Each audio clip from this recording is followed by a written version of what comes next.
a little bit easier because it just flows a little bit better. Is it recording now? Mm-hmm.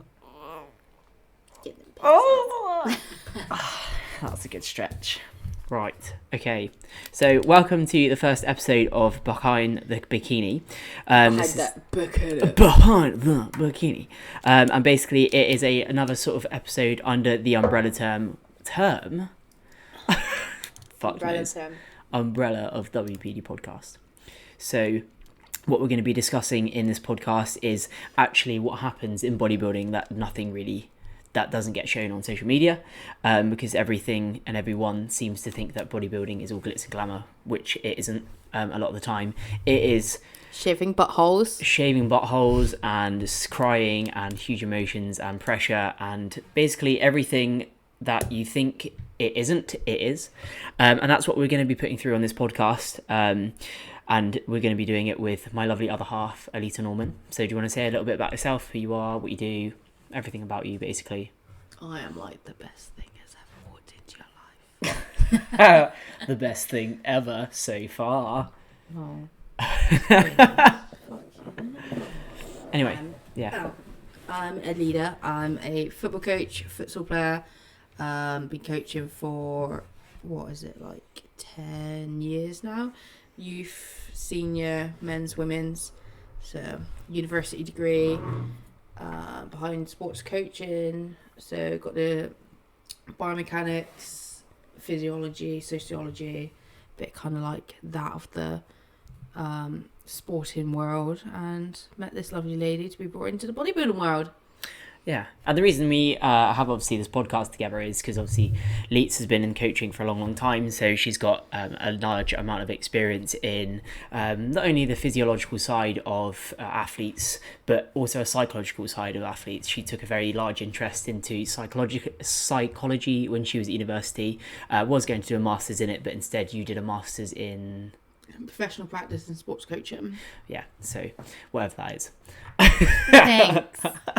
It was really good, to be fair. Yeah, and we have been together for 7 years this November, and we have been through hell and back together, 2 lockdowns, 2 preps, everything that a normal relationship probably would have crumbled under. Well, you see, the amount of relationships did crumble because they couldn't handle the amount of time together. Yeah, exactly. So that's something else that we will talk about later on in the line, down the line, is just, relationships in an off season and in a prep situation, how communication and open and honest relationship can help grow instead of crumble a relationship during very intense seasons of preparation for shows and bodybuilding. I've also watched Leets grow into football and futsal. She used to play football quite often. What levels did you used to play at? So tier 4 in in the UK. So played at as the men's standard of League 2. So that was a little while ago. 2-3 seasons ago, and then played futsal at uni. Got back into that because the team opened up. Got created just down the road from Master Hartpury Futsal Club, which is in tier 1 of the UK. So 8 of the best teams in the UK, of which we have a league season, and we finished recent season 5th. Yeah, it was a good season. Very good season. Considering you're a new team and I know a lot of the girls that you've played with before, you've obviously spent a lot of your seasons with because of university. But with futsal, I think you have to have a greater connection as a team because it's such a quick game. Oh, it's so quick. Yeah. If anyone has watched futsal, it's about 1,000 times faster than football. It's, in my opinion, it requires a lot greater skill than football. Would you agree? Oh yeah, 100%. And you just need to be fucking quick and good with your feet and good with your head. Well, you just got to be good at football. It's 5 centre mids on the field. Yeah. So.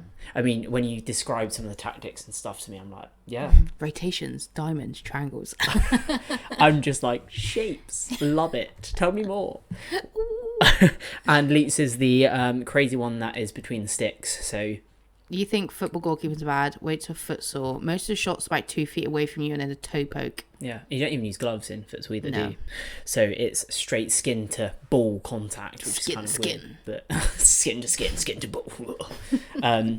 And yeah, when I watch Leeds do futsal, I'm probably got a blood pressure of about 200 over So fucking you're more anxious 150. and pressured than I am. I'm the one that's having to save them. A lot of Leeds' futsal matches are broadcast on BT Sport, so if you want to go and support what is the league called? FA National Futsal Series. Yeah, so you can always go and check that out. We will link a lot of Leeds' futsal bits and bobs to the WPD podcast page, because like I said, this podcast is going to be underneath the name and the brand of WPD podcast. And much like sort of WPD is going to be like the umbrella, and this is just going to kind of be like a sub show that we're going to put in there just to promote more of bodybuilding, more about myself, more of what Leeds does, her coaching a view and opinion on a lot of things that we do together. But yeah, I mean, you've loved football, you love futsal, and we've kind of combined and worked as a team to create a career that we're both proud of, and a career that we can hugely develop together. So that's kind of why we wanted to put this podcast into your lives. Into your lives. Yeah, that's it, exactly. And like I said, bodybuilding is probably 10% glamour and 90% graft. So yeah. We're just going to dive into some of the sort of categories that we're going to be talking about later down the line. One of the big subjects that I think isn't talked about is relationships.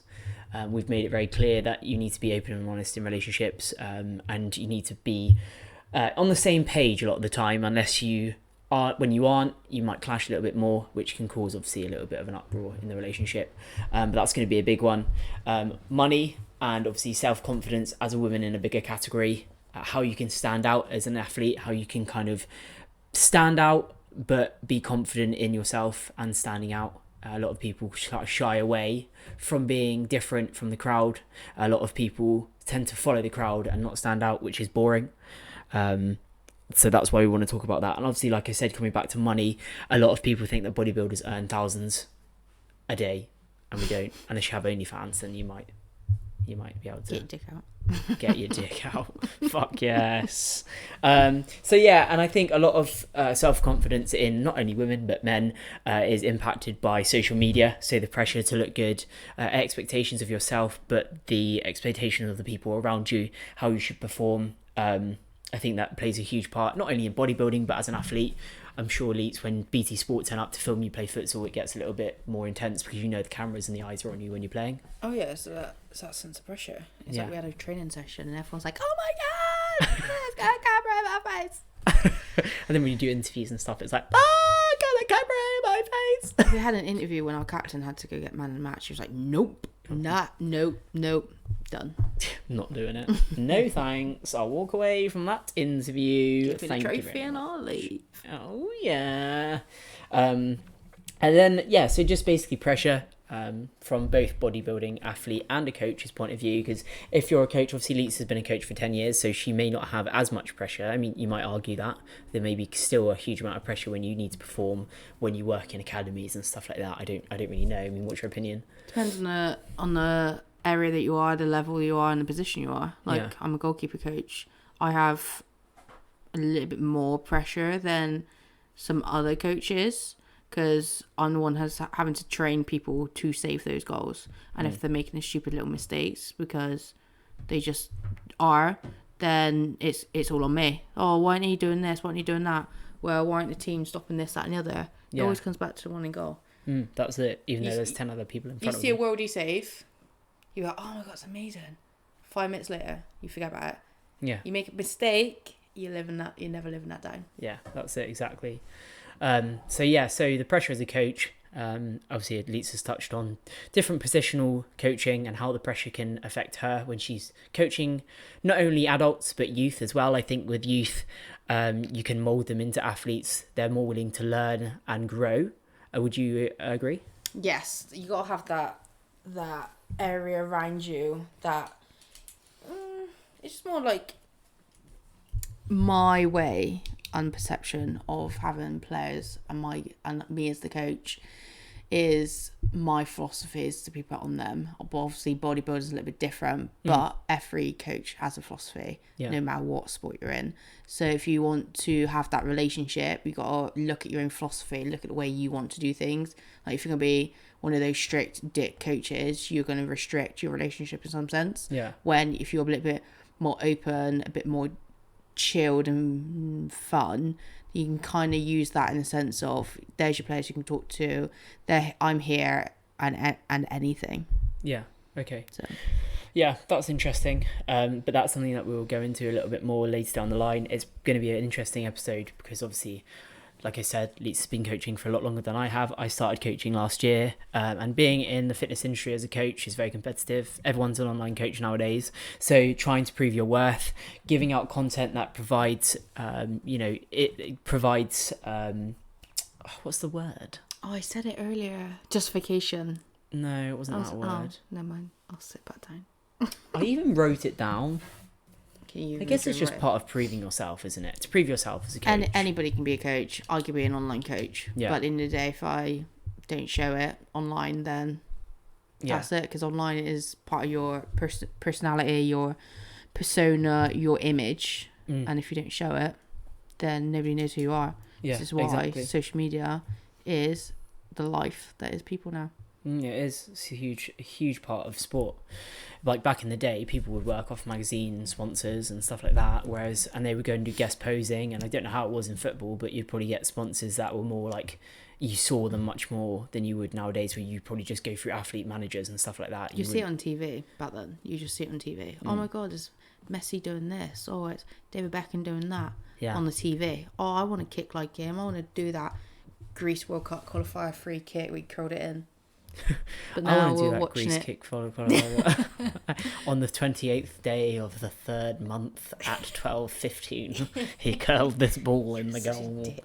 I love how you remember shit like that. It's because it was a great goal that secured us the qualifying spot in the World Cup. Come on, yes. But yes, so that's kind of something that we'll focus a lot on as coaching, as it's a really good subject, and obviously a lot of coaches put out their successes, not their not successes. Their shit, basically. Yeah, pretty much. So we'll be talking about that, and obviously coming back to the impacts of social media, how that can affect your mentality, how that can affect your confidence and your feeling of self-worth, and how one negative comment can sometimes push you over the edge. You may have 200 comments that might be positive, but that one negative comment can definitely have an impact on how you're feeling in yourself. I know personally that I've had quite a few negative comments that have really hit me quite hard. I'm sure you've had quite a lot of abuse behind the goal line in your time. Yeah, I have a lot of it in person. Yeah, so I can imagine. I can get it now. Especially varsity. That can get a bit nasty. Your shit. Sorry, did you just lose? Typical football banter. Football lads. And then obviously the can and can'ts of having a relationship and being in a relationship with a bodybuilder or a pro athlete. Because obviously, if you don't know, and if you haven't listened to the WPD podcast, I am an IFBB pro in women's physique. What are you laughing about? That's a big thing, mate. I live my life. I'm a pro. I'm a pro, mate. In women's physique. I turned pro last year in the British finals, and a lot changed. Well, I say a lot changed. Not much changed, really. I just got back to training as normal. Personally, you haven't really changed. But the demands, I think, are much greater. So you need to turn up on social media. The amount of times I've been told, turn up on social media, put yourself out there, it's much more than what it previously was as an amateur. So when you have the level of pressure from... the amount of pressure that I put on myself, and obviously I feel that I need to show up in the best shape of my life, which I will no doubt in my pro debut in 8 weeks' time. But it's also, having someone in your group, especially a partner, that supports you through that. So, the can and can'ts in the fact that I'll eat my food and she'll eat hers. We can't have food together. But we can have food together. It's just not the fun, nice. Let's get pizza food. Let's get pizza. Oh my God. It's rice and chicken. Rice and chicken is life. Forever. It's not too bad. It's actually really boring. But I only eat food that makes me strong. And like another thing that you may feel through pressure, coming back to that again, is female athletes having to look a certain way. I had a discussion with Scott McNally from Think Big Bodybuilding regarding femininity in athletes, especially in women's bodybuilding and women's physique, and whether it's a large factor Obviously, we will speak about that in this episode. But not only bodybuilding, but female athletes in general, in football, in basketball, in cricket, how we are perceived. So, for example, in a lot of interviews, they don't necessarily focus on the performance of the female athlete. They just focus on things like what they're wearing. Oh, nice outfit, Serena Williams. Oh, sorry. Yeah, fuck. Serena Did you ask a Williams male is like athlete the that? most amazing woman in the world, and she just gets asked about her fucking clothes. Piss off. It's like the lionesses winning, and then they're going, yeah, I was called boy, I had to cut my hair, I'm called man beast. Just because you're a little bit more sporty, in a sense.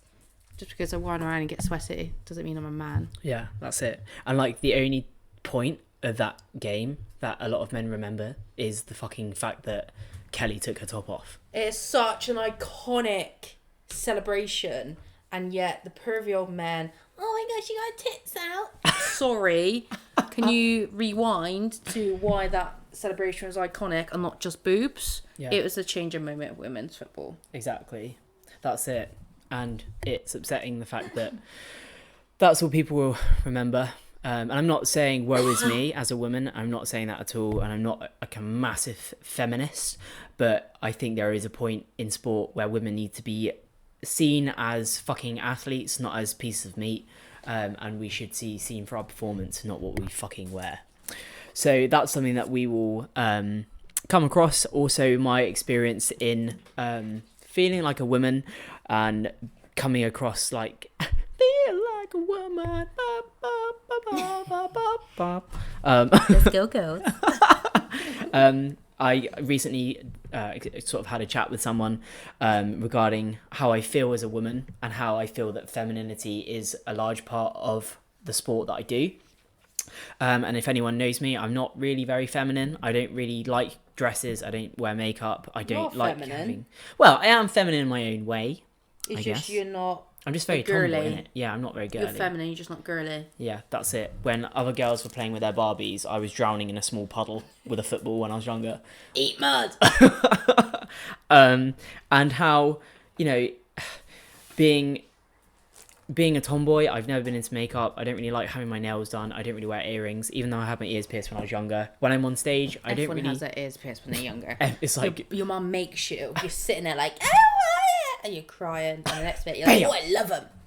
I'm so... Oh, look at me. Oh,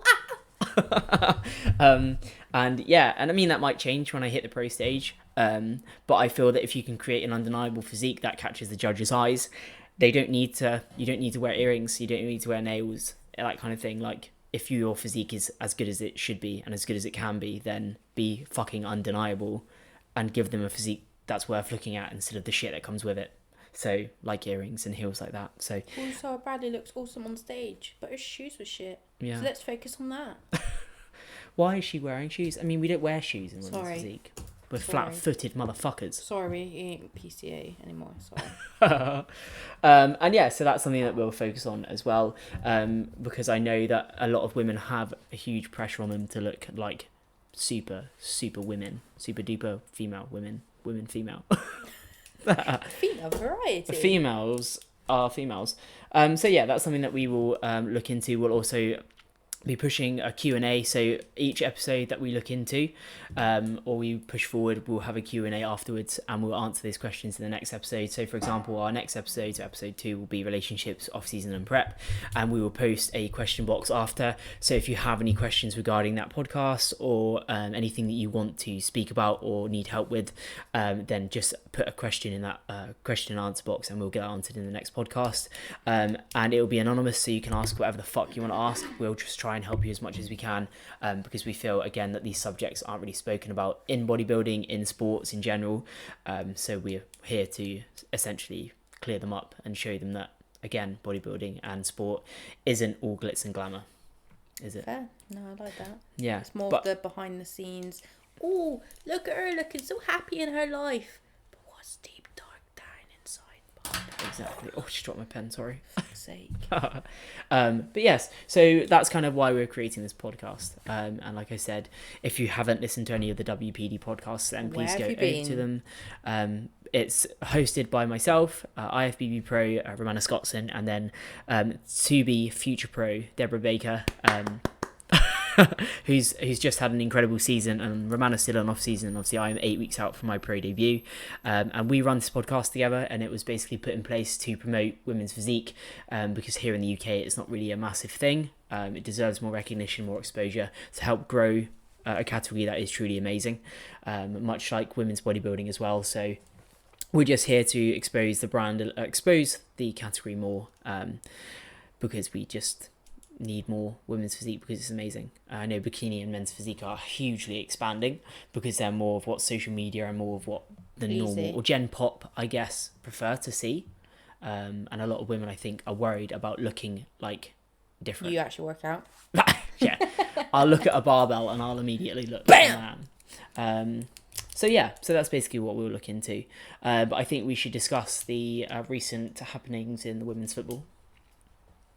I just started crying.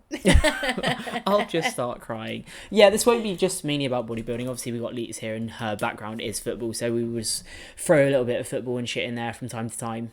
Mix it up. Mix it away. And obviously, as well, like I said, she's a coach. So it'd be good to get her opinion on a lot of the aspects of life and how we approach clients and football and shit like that. So, yes. So obviously, England weren't won. Fucking too right we did. Bringing it home. Oh yeah, fuck yeah! What a match though! It was good. Do a women's job. Yeah, it was a good match. Well, whatever sport it is, it should just push women's sport into the right direction. If it's rugby, cricket, bodybuilding, everything, it's just highlighting women's athletes. Yeah. Exactly. I mean, when you think about how far women's football has come, I think it's amazing, but I think there's still a long way to go. Oh, yeah. Well, look at all the players who are transferring, and the England women's squad has central contracts are only worth, what, 25 grand a year? Yeah, I think when that's the what men's are like 250 grand and all this, that, and the other. Yeah. So that's it. Yeah, it's super interesting. But, you know, if we're performing with Serena on our side, and I think we can only get better. That's it. Let's hope she can stick around for the World Cup and bring another major tournament home, getting that star back on that chest. Oh, yeah. Because it's men's in Qatar, end of this year, isn't it? November. And then women's in Australia, end of next year. I think it's mid next year. Is it? It'd be winter for them. Ah, yes. Yeah, because Australia's like summer's our winter and our winter's their summer, isn't it? I don't know. I don't know. Fucking Australia. Either way, it's going to be amazing. It's just expanding left, right and centre. Like women's soccer getting equal pay to the men's, even though they're badass and been in the world number one for like 10 plus years. And hopefully this is just bringing women's sport left, right and centre into the right direction. Like you see Serena Williams, obviously being the big I am. What a woman. What a woman. Being the big lady that she is in sport, not just tennis, but all sport. Still being a feminine, badass motherfucker. Yeah. I mean, she's retiring after... US Open. I think it's US Open. Yeah, I'm pretty sure that's what she said, wasn't it? What a woman, though. She's just such an ambassador. Did she co-own LA Galaxy? Is it LA Galaxy? No, that's Natalie Portman. And no, it's not LA Galaxy. It's Angel City. It's got Natalie Portman. What's her face? Somebody from a reality TV show. I can never remember. It's like Eva Longoria. Oh, probably. I swear Serena's paid into women's football before, though. It might. I don't think she is, though. Keep talking. Or maybe I'm thinking of something else. Because I know Dwayne Johnson, The Rock, has an American Football League, doesn't he? Oh, he sponsors an American Football League. Does he? I thought he developed his own league. I might be wrong, so. though. Fuck knows. We're in our own little bubble over here in the UK. I just know football stuff like this because of Leeds. I don't know everything. Everything. You know, she is amazing at knowing every fucking flag there is and knowing every fucking football shirt there is. Apart from I caught her out the other day in one. And I don't think you ever found out what it was. It was a football shirt that neither of us had seen, especially Alyta. So I made sure that she knew that she didn't know what it was, which was amazing because I've never seen her crumble so quickly. I know what it is. I just can't remember what it is. Exactly. So she doesn't know what it is. I do. Here you go. Here are the investors for Angel City. So Natalie Portman, some lady, some guy. Uza Adubu. The one who played Crazy Eyes in Orange New Oh, Black. no way. Yeah. Mate, that was sick. I didn't realise she was an investor in it. Christina Aguilera. It's grown. Shannon Box, ex-footballer. Jessica, that one. Jessica Chastain. She's an actress. She was fucking great in the film. The Lauren Help. Holiday, ex-footballer. Got a couple of ex-footballers. Got some posh people. You got America Ferrera, which is an actress. You got Jennifer Garner. She's at a lot of the games. Ellie Lucas. Mia Hamm. Mia Hamm. Bam, bam, bam. She's badass. There you go. Eva Longoria. It was her. Ah, got ya. Thought so. Mate, got some good investors behind that club. Yeah, and guess what? They're currently number 1 in NWSL. Are they? Fuck yeah. Ellie Luque plays for them, doesn't she? I don't think she's a player. I think she's a coach. Oh, okay then. That's interesting. I thought she was playing. No. Does Ellie Luque play at all anymore? I don't think she does after that scandal. Oh, shit. Yeah, she used to be good for England. It's a shame. Yeah. Wasted talent. Alright, should we turn back to bodybuilding? Huh? Do you want to turn back to bodybuilding? Because if we stick onto football, we're going to keep going and just be going and going. Well, there's nothing really much going on regarding bodybuilding at the moment. So just dieting and that's it. Like I said, yeah, so 8 weeks out from pro debut, I'm doing the Pro Legion Sports Festival in Reno in Nevada. So me, my best friend Sophia, and Leets will drive. Apparently, we're driving. Oh, that'd be fun. Flying out on the 2nd of October and then staying there up until the 14th. The show is on the 9th. So that should be really interesting. And then when I'm done there, we're hoping obviously top 5. Obviously, I want to win, but we'll just see. Because being a pro it's a year debut, to experience. yeah, that's it. And, it's just how I stand up against some of these girls, because obviously they look huge on Instagram, but we shouldn't compare to Instagram because you never know what's happening. Instagram adds like 10 kilos of muscle. Yeah, really? I'm the size of a bikini girl. I'm really small. No offense on bikinis. And yeah, so that should be really interesting. We'll just see how it goes. It's my first time competing abroad as well, so I don't really know what to expect. My bank account is minus. So really, Bank account is hit hard. So I've got to really win to make any money. It's not Actually, no, really it would making just that go. much back anyway. No, I wouldn't. I'd probably get none actually. Maybe $2,000. Well, depends what the winnings are. I don't actually know what they are. To pay for half of our accommodation. Yeah. Well, I couldn't really give a shit about the money because none of us do this for money, do we, Norm? Oh, by the way, if you hear me... What's that? I would like to live though. Yeah. A comfortable life without having to suffer in this current economy. Oh, by the way, I call Leets Norm because her surname is Norman. So if you hear me say Norm, that's her name. I never call her Alyta. It's kind of weird, actually. It's you and football that ever called it. Tom called me it and I was like, what the fuck? Take it out your mouth. No. So that's what the first show is. We do also want to qualify for the Olympia, but we shall see how things go. Big O. The Big O. The Big O, which is obviously in Las Vegas. Big O! Oh!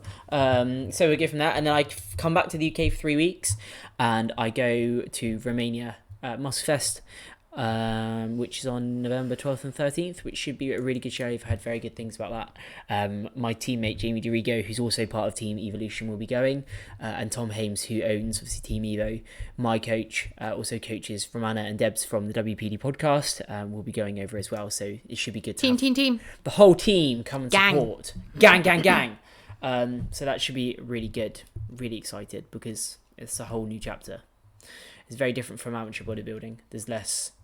Well, because you're going to a completely new country, no one really knows who I am. So you kind of want to turn up and make a big statement. Hence why we're going to the States first. So Which would be nice. yeah. Because it seems to be the Olympia. It's just more... Top 5 is Americans. So if you compare yourself to the Americans, you could get somewhere. Yeah, like, I think at the moment, I don't think I've ever seen a UK women's physique competitor on the O stage. Yeah. So that'd be cool. So to be, if I qualify, to be on the Olympia stage as a UK women's physique competitor is fucking badass. So that's what I want to do. within my long-term plan is to obviously get on the Olympia stage and make a statement. I really pride myself in being different, in standing out, being very niche. I am working on being better behind the camera. That's my goal for the next 8 weeks, is to show you guys who I am as a person, my values as a person, and what I want to give back to the community, because I believe, like we've said many a time already in this podcast, that a lot is not shown. So I want to give you what people aren't giving you. The raw behind the scenes. Yeah, and just be raw about it all, because everyone puts on a persona. Pussyfoots around it and puts, oh, I look like this today, but then I'm the Exactly. grumpiest person behind the camera. Yeah, exactly, that's it. And something that we also pride ourselves in, me, Romana and Debs, is being open about our PED use, which a lot of women shy away from, but it's important to give our knowledge to other women who are thinking about jumping on PEDs or anabolics, but don't know the risks because the people around them don't know themselves. So you see a lot of this is no hate on male coaches, but male coaches who tend to work with female clients tend to put these women on stupid cycles, not knowing the risks to their health, and the women themselves not doing the research and being put on these cycles thinking it's fine. So that's something we do pride ourselves in, is giving back to the community, giving our knowledge and our experience using PEDs, because it's a very, very important subject, but it's not spoken about. Men speak about it more than women, because it's more normal, I guess. Normal with quotation marks. Is it quotation marks? I don't know. But the thing is, it's only spoken about until a woman starts to look more manly. That's when it starts getting thrown about. It's only really spoken about in a negative manner, I guess. But that's something that we will be speaking about more on the WBD podcast. Obviously, we can answer questions on here, and if you're interested in my usage, then obviously just throw a question box to Behind the Bikini podcast, and then we will answer them on here. People probably think I lie about my usage because I am quite large, I guess, and the condition that I get into will shock some people, but genetically I'm quite gifted. My mum was a bodybuilder, and I've always been in sport, so I've always had a good base to be working from. But I'm completely open and honest about it. I do speak quite open and honest about it on the Bash Bros podcast, which is hosted by oh god, I can't remember his name. That's awkward. This is embarrassing. The Big Pale Nasty. Fuck knows his name. That's his name on Instagram. I can't remember. So head over to them. It's on there. It was a really good podcast. And I'm also all about giving people a platform to show themselves. I'm a very loyal person, and I believe in the people that I have around me deserve to be shown and pushed forward. I've been pushed back, not appreciated, and generally just fucked over by a lot of people in my life. And I'm a very firm believer that pushing those people out will help you progress forward, because you'll be surrounded by people who are positive, know what you're worth. To be in your life. Exactly. So that's obviously something that we can talk about. But again, this is an open, honest, and solid podcast. There will be no lying. This is like me being a teacher. There will be no lying. Miss Bradley. Woo! But yes, so we'll be open and honest, just like everything should be. Because like I said, lots of people do put a cover over their real personality on Instagram. That's not me, because quite frankly, it makes me cringe and I couldn't give a fuck. So suck my dick, Instagram. Big old dick. A big old dick. But coming right back to the beginning, when we said that we've been together for 7 years, I think the people should know how we met. Obviously, it was at university, but we met in a very, very cute way. Was it? You describe it differently to me. Well, first of all, I used to play football, not to the level that Leeds did. I trialled for Southwest, trialled for Bristol City. Obviously, I didn't get in because I was trialling as a centre back. That's fucking worse. Shit at centre back. The girl that I was against or I was working with, monster. She was a fucking unit, and she controlled the back line like absolutely nobody's business. And you're like there, like. And the amount of women at the Bristol City trial that were Irish, fucking dominating. Irish or Welsh. Yeah, exactly. Yeah, because I played with a lot of them. Mate, they're so good. Yeah, so Southwest, Bristol City. I tried for Somerset back in the day when Somerset was good. I don't even know if that's a thing anymore, is it? Yes. But you can only do it if you're in the county, if you play in the county league. So yeah, they used to be really good, and then they got really shit, and I don't know whether they're good again. They're alright. Oh, yeah. They're alright. Oh, I don't know. But yeah, and obviously I got denied for all of them. Denied. Big void Because I just stamp wasn't on your name. I wasn't very good. Rejected. And then I just continued playing, like, is it club football? Just standard football as a centre back. Then I came to university and played as a winger. Fast as fuck, boys. Huh? Fast as fuck, boy. Fast as fuck, boy. And obviously Leeds was playing football at the time. And I went to a futsal session just because I thought, fuck it, I'm shit with my feet. I might be able to get better at my feet. Leeds came and tackled me and I called her a bitch. Because she just fucking skipped around me and I was like, fucking bitch. That's mine. Bye. I was like, right, fucking giving up with this shit. I ate it. I'm fucking awful with my feet. I'm just fast. Fast as fuck, boy. And that kind of, we kind of knew of each other, but we didn't know each other. So yeah, you were just a fresher, so I didn't even actually know you. You were just a fresher. You came in, and as being somebody older years than you, we just abused you. So yeah, pretty much. I mean, so we both went to University of Gloucester. You were third year when I was in my first. Yeah, and obviously you did your master's, so you stayed on at Gloucester. And we have our social nights were on Wednesday, and we would have like a circle, and this is just like where you just get fucked up. And it was just like drinking games and shit, wasn't it? And obviously the old uns would bully the freshers into drinking and shit like that. And obviously, I sat next to you in my first circle, didn't I? Had my phone Did up. you sit next to me there? I'm pretty sure I did. Because yeah, it was the day we played. I think it was like you USW. played USW and you scored a hat trick. I'm hat trick queen, by the way. Top goal scorer, that's it. Fuck yes. See, boys, I'm not just a pretty face. And yeah, I had my phone out, and which was like one of the rules of circle you couldn't have. Oh yeah, the circle had rules, by the way, which was like no monkey noises, which was like burping and shit, no lesbian activities, because everyone in the football team at university is a lesbian. And if you weren't a lesbian when you joined the football team, you would end a lesbian. So even if you're like, no, I'm straight, I think I'm going to stay. Prison. Yeah. You get a taste and then you never go back to being straight. So yeah, essentially summing up university football, it's just a bunch of really confident lesbians. And anyway, getting back to circle, yeah, so you had rules of circle, no monkey noises, which is like burping and shit like that, and then obviously no lesbian activities, and then what was the drinking one? Pinky on the bottom, left hand drinking, and shit like that. And we play games, like drinking games, which was super fun. But yeah, it was, majority of it was just bullying each other. And then me and Leets kind of got to know each other being drunk and just chatting away and standard drunk chat and all that. And it just kind of stemmed from there, didn't it? Like we just chilled and you would like take me home, not in that sense. You had no money. I had no money, so I just. And I didn't want to give you money because I was not taking money out of my bank account. She had no choice but to like just drag me home. Fucking go sleep here. Oh, she threw up. Lush, purple puke. Yeah. Ugh. Yeah, good times. I drank like a fish in university. Oh my god. Fucking nuts. We were monsters. But that's what university is all about, right? It's just about being an idiot, isn't it? You're drunk for 3 years. Yeah. Essentially, yeah. I mean, when I think about the amount we used to drink together, fuck Your me. freshers was unbelievable. Yeah, it was fucking stupid. I think I drank more in my second year, though, because we were in Cheltenham. I think you drank more in your first year because you went out quite a lot more. Do you reckon? Yeah. Possibly.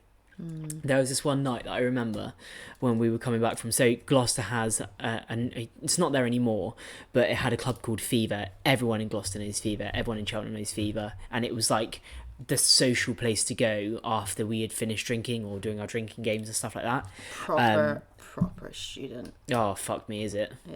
Yeah, like free entry and then like super cheap drinks. Like you'd get free WKDs for like £5, so you'd just have 6 bottles in your hand, like fuck yeah, double parts, and you like having to chug it. Yeah. And we obviously, the club would close at like 3 a.m, and it was pissing down with rain, so me and Leets were just like, oh, we'll just go back to yours, because Leets lived in Cheltenham at the time. And all I remember is Leets just like jumping in and out of puddles, and I was like, Leets, you're just fucking soaking yourself. And she was like, dab dab dab dab dab dab, and all the puddles. I was like, fuck me, you're just gonna be soaked by the time we got home. But yeah, that's pretty much how we met. And now we're stuck 7 years on. Yeah, I don't know how we've done it, mate, honestly. And she is my best friend. She is my teammate. She's my coach. She's always been behind me, backing me 100%. That's why she's part of my circle, and I'd like to think that she thinks the same of me. We're very open and honest with each other as well, and because we've been in an athlete setting for the majority of our life, we know how to work together. And like I said, she's my best friend, and she's my teammate, and she's my coach. So when Tom isn't there at shows, Leets is, because she's been in this game long enough now to know exactly what she needs to do when I need her. For example, last week when I was 9 weeks out, she looked at my physique and said, yeah, you're all right, but you're still fat. So that's the kind of you're fat positivity I need in my life. Fucking work for it. But yeah, she's pretty brutal when she needs to be. But I think that's the coach in you, just being completely honest and open about your opinions, which is what I want, what I need. You don't want someone who fucking licks your arsehole 24/7, do you? No, there's too many of them. Yeah, exactly. Too many yes men. I don't want yes men. I want people that are going to fucking pick me apart, because that's how you develop. Oh my god, you look amazing. Oh my god. But then the yes men bitch behind your back. Yeah, that's it. They're all snakes. Slippery snake. I'm a snake. But yes, so that's a little bit about us, a little bit about what we're doing in this podcast, Behind the Bikini, and then obviously some of the categories that we're going to be focusing on, speaking about, and just putting out there. But I hope you have enjoyed the first episode of Behind the Bikini. It will be posted on the WPD podcast page, as it is part of that podcast. This one will mainly be up on Spotify, but it will be on YouTube. Obviously, it's not a video podcast, but we will put some bits and bobs up alongside this podcast. And we hope to release this first episode in the next few days. We will try for Tuesday evenings when it gets uploaded. We'll obviously record it prior, because I know you have coaching on Tuesday evenings. I have a life. Yeah. Yeah, my life is just bodybuilding. Pick it up, put it down. Kick balls. Kick bars. So yes, please follow the what are you saying? So kick balls at children. Catch it! Catch it, bitch. So please like, comment, subscribe, and ring the bell for notifications through the WPD podcast. This will be uploaded on every platform associated with the WPD podcast. So just send them some love. If you do have any questions or anything that you want us to answer, we will start putting question boxes up after our first episode, just to get the ball rolling. But for the time being, just send us some love. I'm really excited to see where this goes. If we can help people, we can help people a little bit better, especially women wanting to move into bodybuilding and just needing a step in the right direction, but also to give an honest, open look into what bodybuilding and what competitive sport may entail, instead of making it look all glitz and glam. All right, guys, so we will see you in the next episode. Take it easy and catch you later. Bye.